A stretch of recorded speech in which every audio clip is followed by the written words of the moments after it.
First countdown is in here. In 5, 4, 3, 2, 1.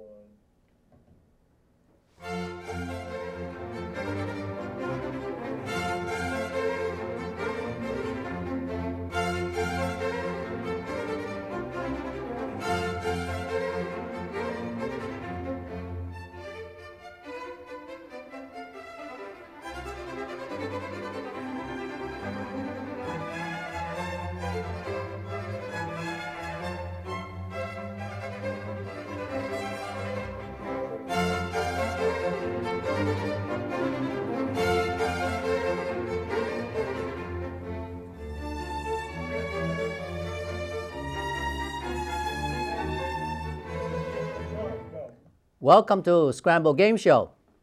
We are right now in the season of greetings, holidays, gift shopping, and so on. Everybody is busy. And in our game show, we'd like to have some children to come here to play Scramble games. However, as I said, everybody's very busy. So we perhaps will not have many games in this month, but instead we'll have some talk shows. And today I'm going to start with one solo talk show, that is myself as the speaker. Now, over the last few months, I have been invited by the media to write some articles. This is a sort of news media syndicate that controls or owns a bunch of Mandarin newspapers in the United States. And I thought that was quite interesting. I never, been, say, a writer for newspaper, but in this Mandarin newspaper, I did write and submit 1 or 2 papers. But then when they invite me to be a columnist, that means every week I have to produce an article, I felt writing Mandarin is kind of a taxing, very time-consuming. And also, I felt in United States, certainly more people, and should be, reading and speaking English. So I requested to write my column in English so that I will have more or a wider audience reading it. I'm sure many American or Chinese American or American Chinese, they can read English as well. So finally, we settled. I will begin my column and writing in English in this newspaper syndicate. Now, what is this column called? Well, before I do that, I actually should introduce the syndicate. They gave this newspaper sort of a space to this group of people writing these things. It's very, very timely, I think. It's called U.S.-China Relationship, or U.S.-China, actually, Forum is the newspaper space. And this forum can be, not only be read in newspaper, in print, actually 5 newspapers from Los Angeles, Chicago, Dallas, not Dallas, Houston, and New York, and so on. There are 5 newspapers. But also they have a website. You can access those papers. It's called www.us-chinaforum.com. So at that website, you will see this U.S.-China Forum online. And best thing is, it's free. I hope it's going to be free for long, because newspapers tend to be, when they begin to get a readership, they start charging people. like New York Times. When they first started, you can have their online stuff free, and now you have to be subscriber. Okay, so I introduced to you now the news media is called U.S. China Forum, okay, and .com is where you can see online. And my column, after considerable thinking, I call my column Mainstream and Organic. I thought that was quite an appropriate title, because I still feel, even though they have 5 newspapers, in Mandarin mostly, they are really small. I don't think they are mainstream. The mainstream are Wall Street Journal, New York Times, USA Today, or these type of large newspapers. And mainstream also imply that like television and so on, television news. So in this country, we're supposed to have press freedom. We have all kinds of news media. But why do we differentiate mainstream or non-mainstream? Is really because the size of the medium, how big a circulation. And turns out, in a capitalist country, the media industry is just like any other industry. They grow big, they merge, they buy small papers or small medias, and they become a big conglomerate. And now, once you are in a conglomerate, there are tendencies, and these tendencies have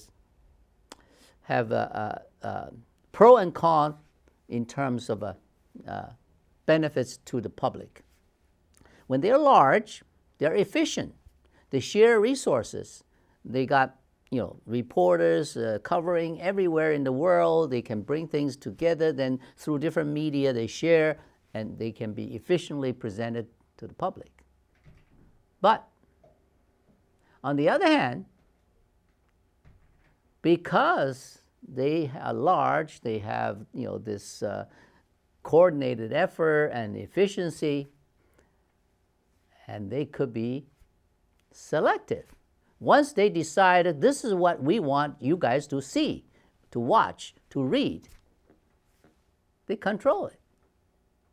So the mainstream now, by definition, is the ones that they can reasonably control a large audience in this country. Now, when people talk about mainstream, it almost, you have no way of fighting them.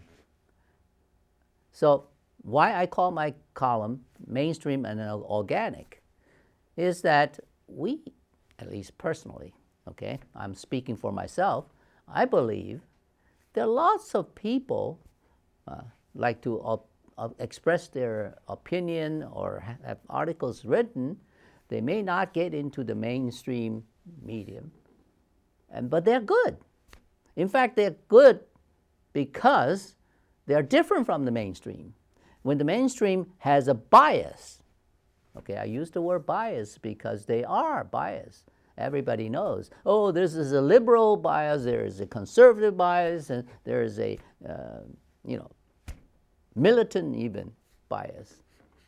So when people want to fight this bias mainstream, they write, they send opinions in. Sometimes opinions don't get in. Try to write an opinion on the New York Times, the Wall Street Journal. Even you are a subscriber, you don't get all your opinions published. They are very selective. Sometimes they are a little more open, but they then restrict the space. They will close it down after 1 day, 2 days of, say, publication. So these are mainstream medias. They're sort of a way of collecting information or news and presenting information and news in the way they see fit. So my column called Mainstream and Organic is, as a single person writing a column, of course, you read news, you analyze news, you talk about your opinion and so on in such a mode. But sometimes the news come from mainstream. Sometimes can come from a small place, particularly like this Mandarin news. Sometimes definitely is a very small segment in the media industry. So I would like to give a balance of a mainstream and organic, a presentation in a way of doing justice to true journalism. Although myself, as a person, is not trained as a journalist. I was honored to be invited to write because I guess I've written some things and people feel that, hey, these things you should continue to write. So now, I said enough about my column. I am going to now tell you, okay, in this column, so far I have published about, I don't know, several anyway, and I have collected on my computer the copies of some. This first one I want to show you, Mainstream and Organic. The bracket media means this is what I mean, is that my column. And I have a pen name, which is also the name I use in the Scramble game show. You probably heard about the Dr. Wordman, okay? So just to let you know that this is one and only Dr. Wordman, as Dr. Wordman is Ife Chang, okay? All right. So that's enough sort of introduction about this U.S.-China forum and the column called Mainstream and Organic. Now, the first article I wrote is titled True American Exceptionalism. Now, this came about is when I wrote this article in September, a couple of months back, okay? So at that time,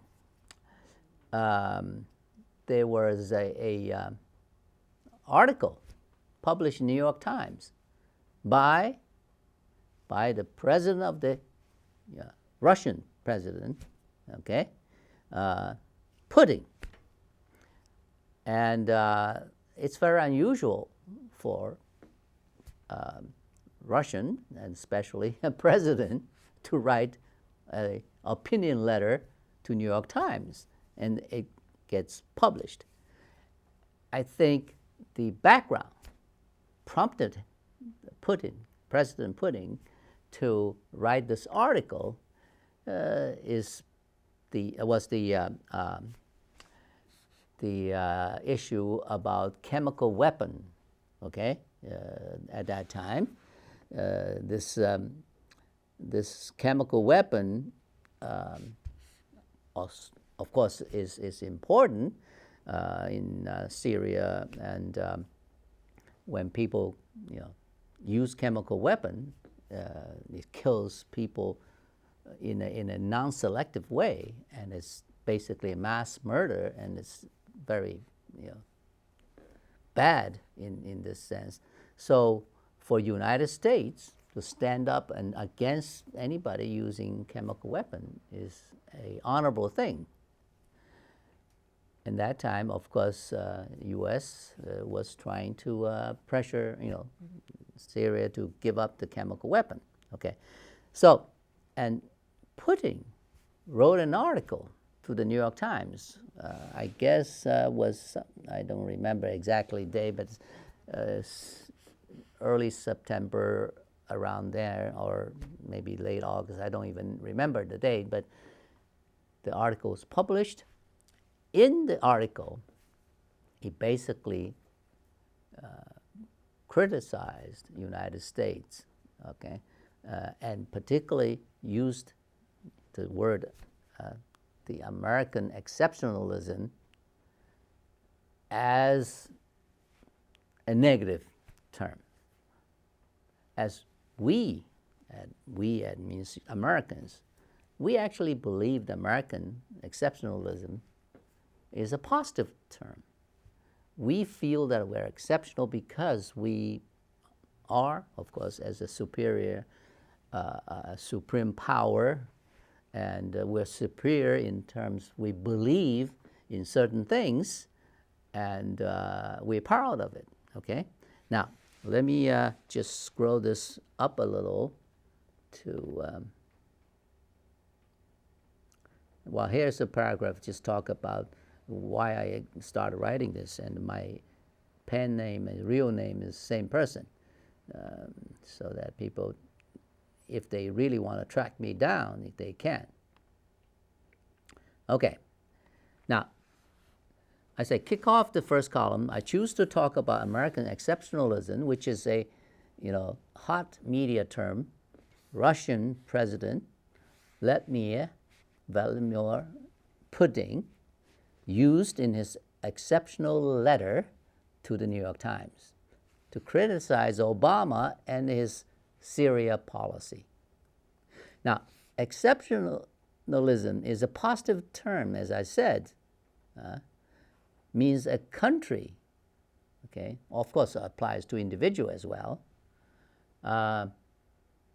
is exceptional in one's behavior, and thus exempted from normal rules or principles or judgment people seeing you. Now, Putin disagreed with Obama's strategy or a statement, okay, about this American exception. The U.S. policy is what makes Americans different. It is what makes us exceptional. This is what Obama said, in his speech about the Syria chemical weapon. And Putin disagreed with that and referenced these words to fault the U.S. attempt to attack Syria without the UN Security Council's authorization. Of course, eventually we didn't attack, and in fact, I think that's a good thing. It's not nice to attack somebody without really UN's approval, because after all, we live in the universe, or globally, we should have a rule and law that is governed by United Nations. We should all sort of obey that. Of course, in this case, Syria using chemical weapon or holding chemical weapon is something that it's definitely not good. UN perhaps should send people in and try to inspect and therefore get rid of the chemical weapon. Anyhow, Putin's article, okay, criticized Obama and disagreed on this American exceptionalism. So I picked on that, and I start this opening of my column writing this particular article about American exceptionalism. And another paper also prompted me to write this is after Putin's letter, there is a Washington Post columnist, Robert J. Samuelson, okay? He responded to Putin's letter, okay, in a defense, in a way, okay? Now, let me scroll this up a little, so you might read this. Actually, I wrote a little bit about Samuelson responded to Putin's remarks by interpreting American exceptionalism, which was quite well done. It says, American exceptionalism is just Americans' core beliefs. Now, what's Americans' core beliefs? Value freedom more over government's protection. All men are created equal, and government is of the people, by the people, and for the people. He also, this is important, he also quoted a historian, Charles Murray, is M-U-R-R-A-Y. And he quoted this sentence: the United States was the first nation in the world to translate an ideology of individual liberty into governing creed. And we Americans all believe that, okay? And that, okay. Not only that, he also cited some survey results. This is Robert Samuelson, who cited survey results. He showed that more Americans than Europeans, for example, actually than probably everywhere else, believe the above principles, the ones that we just quoted, and considered themselves, the Americans consider themselves superior because they believe in these principles that freedom, okay, is more valuable than government protection. Men are created equal, and the government is of the people, by the people, for the people. So Americans feel, exceptional. Therefore, this American exceptionalism is sort of being coined as a positive term, and we Americans feel proud of. And as American Chinese or American, I also, of course, believe in these principles, and I can resonate with this American exceptionalism. However, one thing I would like to talk about, in at least in my column, this I wrote, is that I also believe every nation could have exceptionalism just like Americans, if that nation, her people, felt exceptional, like Americans do, we do. We feel exceptional. All right? Let me scroll this down a little bit further. Now, we felt exceptional. It didn't come overnight. This is my feeling. I believe Americans had we had their revolution, independence, early in a sense compared to many other countries in this path of gaining independence, democracy, and so on. It's early. And in that process, we have many exceptional leaders coming, judging as historically from Washington down, the many exceptional leaders. They honor the above principles we talked about, and they advocate democracy with limited government, not big government, control everything, okay? Now, United States, okay, we had more than a century, starting from 1776, let's say, to 1900. That's a long time to develop into a strong United States. After 1900, I say, in the 20th century, the United States even become stronger through this 2 world wars that we actually benefited. We came out as winners. We get stronger. So that is historical background, I think, make Americans feel exceptional. With exceptional leaders believe in these principles, and we as a nation grow stronger and stronger. All right? Now, however, this historian, Moray, he actually was concerned in his book writing. He was concerned the American exceptionalism actually is eroding. Many reasons. Some reasons he's cited. One is like the government size. Is that the total spending of the U.S. government bloated from 4% of GDP to now 40% of GDP. 10 times growth over the past 100 years. Now, the U.S. leaders, as we said before, we had many, many exceptional leaders. The recent U.S. leaders are far less exceptional. The way they become leader, we can talk about, for example, how they got elected, the process they are being elected, and so on and so forth, compared to, let's say, our historical leaders in the early days. And the way they are handling, say, the government affairs, foreign affairs, and so on. Particularly the U.S.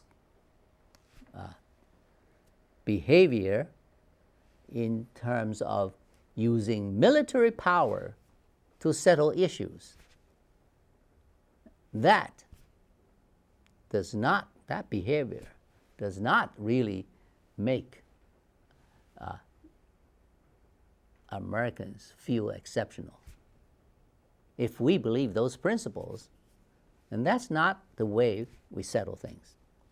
Also, there are many other U.S. government's behavior, let's say, large bloated government, financial debt, weapon sales, spying on citizens, etc., etc. These also are primary reasons for the erosion of American exceptionalism. That is, make people feel less exceptional. Years ago, when Americans traveled over the world, everywhere, we are proud of ourselves and we deserve to be respected, and people do respect us. And this erosion of American exceptionalism probably are already reflected in your dealing with, let's say, traveling around the world. Okay, now come to my point that the exceptionalism is not owned just by one country, one nation. Every nation, every country can have or can feel exceptional if there's something, really is exceptional. Now, we, again, can go back to the history. Think about, like Stalin. He believed the Soviet is exceptional. They probably believe in the Soviet exceptionalism, just like we have said American exceptionalism, based on communism, which is very different from what we believe. We value freedom over government. We value the government is by the people, for the people, of the people, and these beliefs versus the communism, they are different. But Stalin believed it. Actually, so did Mao in China, early days, and believed in Chinese exceptionalism. The Soviet Union did become a world power as well. But eventually we know now the communism failed, right? So when you claim exceptionalism, it failed, that wouldn't support that, right? Mao believed in Chinese exceptionalism, but he had a little success very little success in China to make Chinese people really feel exceptional. Although Mao was very stubborn in the sense of having a very tightly controlled nation. Actually, it was only when he died, when Deng Xiaoping, this name actually many people probably are familiar with because the modern China, the China now sort of transformed and gradually reforming, rising up to the second world economic power, is due to Deng Xiaoping's strategy approach. In fact, it's a very low-key approach to focus on economical development to raise the standard of living of the Chinese people. Now we know China has